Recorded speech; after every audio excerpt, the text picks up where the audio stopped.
ନିର୍ବାଚନ ପୂର୍ବରୁ ଦେଇଥିବା ପ୍ରତିଶ୍ରୁତି ପୂରଣ କରିପାରିଲା ନାହିଁ ବିଜେପି ସରକାର। ତ ଆପଣମାନେ ଜାଣିଥିବେ ଓଡ଼ିଶାରେ ବିଜେପି ସରକାର ଗଢ଼ିଛନ୍ତି ଆଉ ମୋହନ ମାଝୀ ଓଡ଼ିଶାର ମୁଖ୍ୟମନ୍ତ୍ରୀ ହୋଇଛନ୍ତି।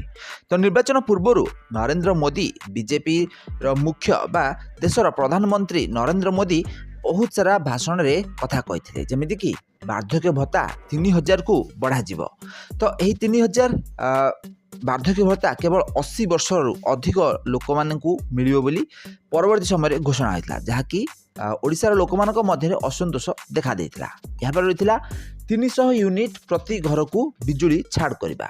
ତ ସରକାରଙ୍କର ଏହି ପ୍ରତିଶ୍ରୁତି ସରକାର ଜିତିଲା ପରେ ପୂରଣ କରିପାରି ନାହାନ୍ତି। ଏହାପରେ ରହିଛି ସୋଲାର ସିଷ୍ଟମ୍ ଲଗାଇଲେ ସବସିଡି ଛାଡ଼, କିନ୍ତୁ ଅନଗ୍ରିଡ୍ ସୋଲାର ସିଷ୍ଟମ୍ ଲଗାଇବା ଦ୍ୱାରା ସବସିଡି ଛାଡ଼ କରାଯାଉଛି, ଯାହାକି କୌଣସି କାମକୁ ନୁହେଁ। ଏହାପରେ ରହିଛି ସୁଭଦ୍ରା ଯୋଜନା। ସୁଭଦ୍ରା ଯୋଜନାକୁ ଏପର୍ଯ୍ୟନ୍ତ କାର୍ଯ୍ୟକାରୀ